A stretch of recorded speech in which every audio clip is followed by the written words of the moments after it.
Call your sponsor. Call you sponsor. Call you sponsor. Call you. Bitch, call your sponsor. It's interesting. I read something recently that they said, like, what if we were to cut out "to be honest" from our language? You know, like, Wow.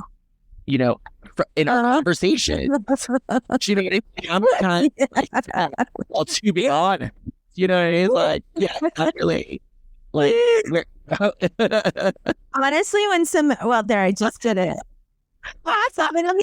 When somebody says it, I feel like they're lying. I feel like whatever comes next is going to be a lie. It's exactly like when people go, not to crosstalk, but but I will anyway. You know what I mean? It's like, warning.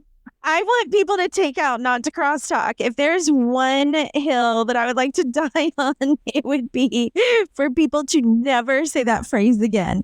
Not to crosstalk, but... Oh, God, yeah, that one is really uncomfortable. It's filler. Nobody recognizes it, and you can't call people out on it. That'd be the best. The next time somebody says not to crosstalk, but when Mary said blah, blah, blah, if I could just go, yeah, so that was crosstalking. Can you imagine? Wait, oh my God, would this be amazing? If after they crosstalk, you or me, whoever's in the meeting, then goes, I don't know about this crosstalk thing, but not to cross, you know what I mean? Like, but they, like, she said about this person, and then I, like, You know, it would be so much fun to be like, actually, to crosstalk when Vera said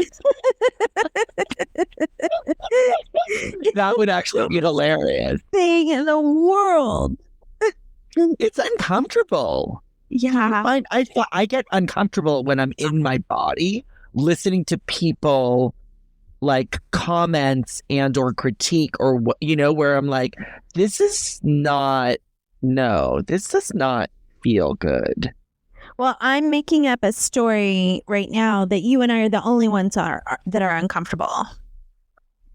I feel like everyone's just used to it, and They're used to it. accept it mindlessly and go, you know, they don't even, and it's hard for me because there's certain people I truly respect and admire their program, and they will just launch right into what the other person shared, but it's in a compassionate way, you know. And this is one friend, and she's just like, when you shared about losing your job, and I just felt so much compassion, and I've been there, and you know, it can be so hard, and she does that for everyone that shared before her. Like that same 3 sentences for everyone that shared before her. And I'm just like, your time is up. We don't have time to get to you now because you feel this need to tell everybody that you feel so much compassion for them. It's like, what is that about? Sorry, I digress. This is why I rebel. I rebel with the 4 agreements. I'm like, stop being compassionate, everyone. I love it. Also, I actually think that the crosstalk is the equivalent of what is happening with anonymity. You know, and so having ventured into a different 12 step other than ACNAA, i.e. DA, or fear of success or any of those things, they really respect anonymity to the point of not sharing who shared in the meeting, where it's like, I will get calls of like, hey, I heard you shared it, blah, blah, blah, you know? And right. Oh, yeah. Oh, yeah, you weren't at that meeting. And yeah, clearly people were talking about it. So, you know, it's commenting or critiquing someone. Oh my God, that was such a great share. Oh my God. Or I actually don't identify with that. And I'm like, what are we fucking doing here? What is this? It really feels like the more and more I'm in those types of meetings, that it really feels like American Idol. Where it's like, where's my scorecard?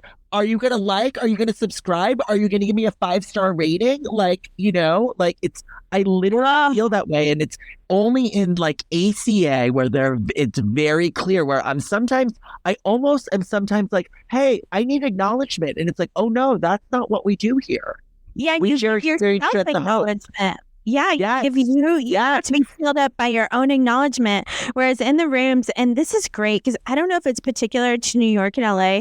It is so bad in LA where people go around the room and do I just want to say like congratulations to such and such taking their chip. And like when you got your 9 months, I remember when your first game ran to that birthday celebrate. And it's just like none of it has any meaning to me because I feel like you're self-grandizing. Like you're saying this stuff to hear yourself speak. And I no more believe that you care about that girl who got her 6-month chip than anything else because you say it every single time. Right? So it's kind of like when E.F. Hutton speaks, people listen because he rarely spoke. Okay. So if you compliment everybody every single time, you're not complimenting anyone any of the time in my book. Oh my God. Okay. There's 2 things. One is, what do you call it? A friend memorial. Yeah. Oh, no, memorial.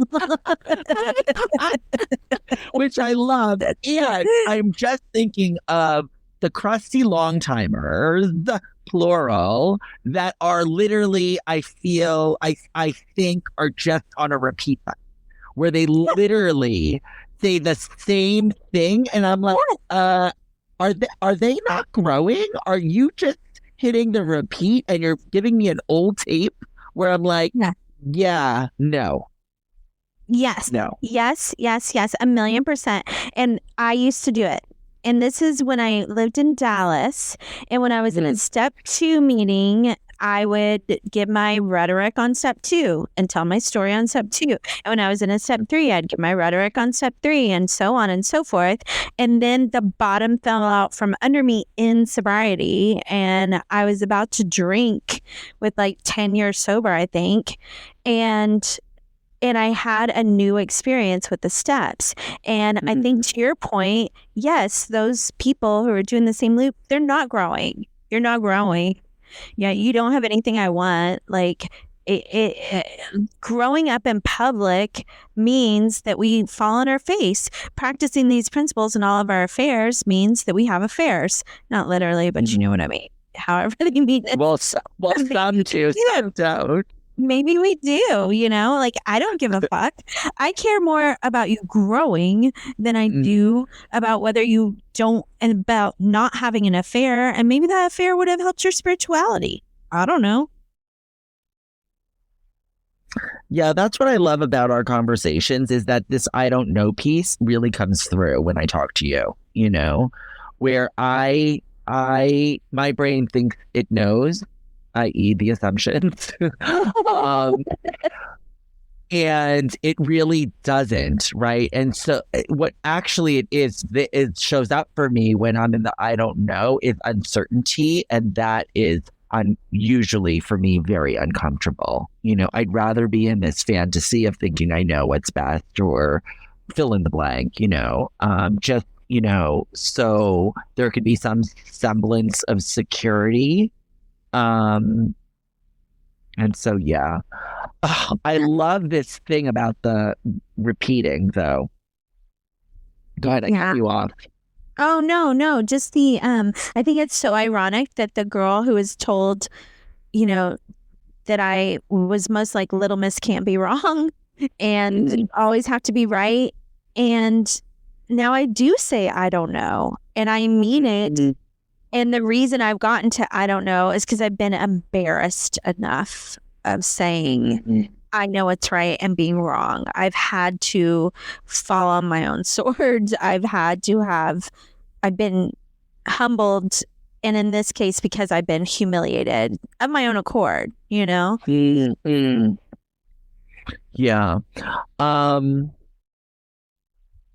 Personal assumption. Impeccable. Always do your best. Yeah, the best thing I think I'm there with you as far as like But, I guess through the lens of ACA, I mean, I do think my parents did the best they could with what they had, and it wasn't what I needed.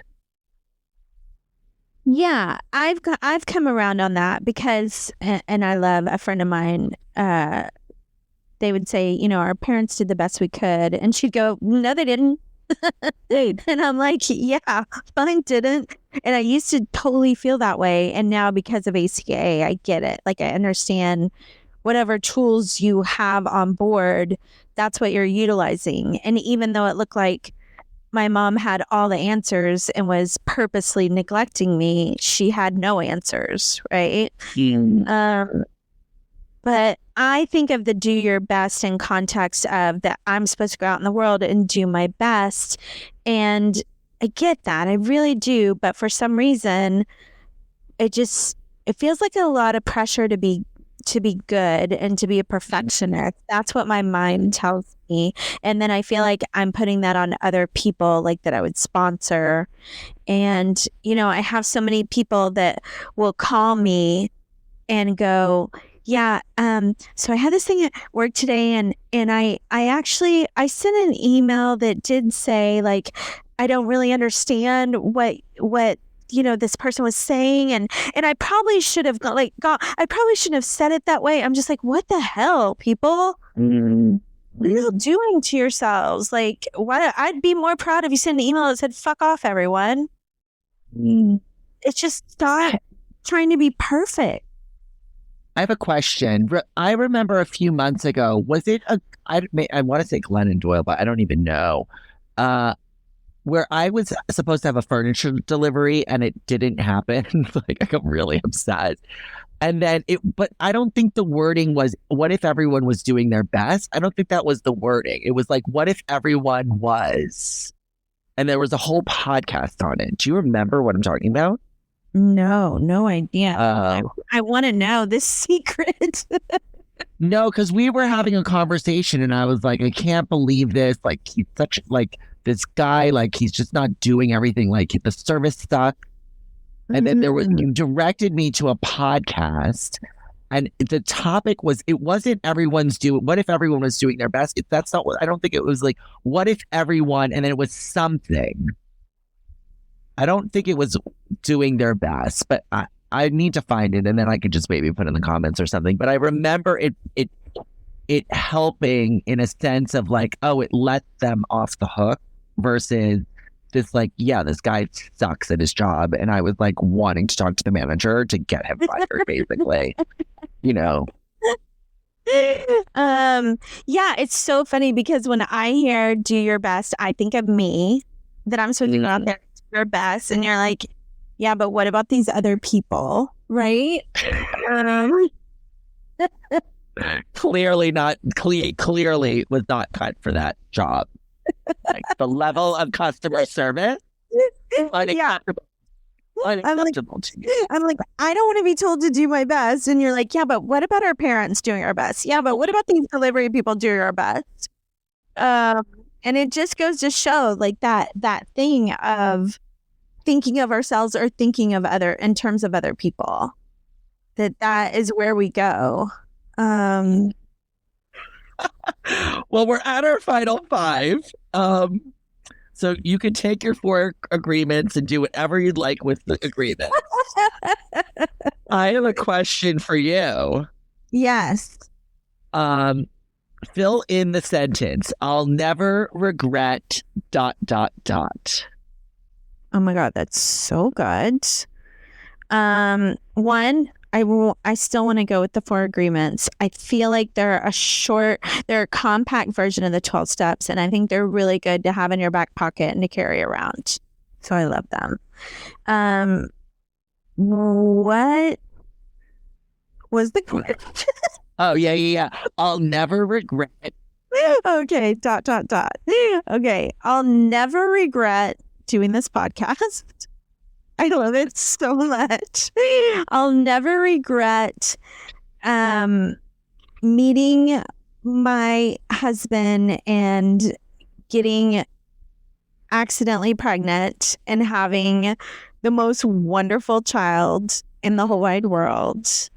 I'll never regret getting sober and making a shit ton of mistakes sober. How about you? I will never regret every last drink and every last line that I had to get me here. I'll never regret all of the sexual pursuits that have gotten me to where I am. I do regret spending certain dollars that I wish I had. And I guess I will never regret I know I will never regret not picking up the drink the night before. Nice. So good. Man, we have done it.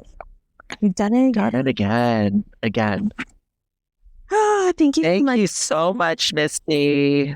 All right, darlings, y'all bitches, you go call your sponsors and we'll be right here for you. Whether you call them or whether you don't call them. Call your sponsor. Bitch, call your sponsor. Call your sponsor. Call your sponsor. Send us an email with comments, questions, or concerns bcysponsor@gmail.com. Don't forget to rate 5 stars.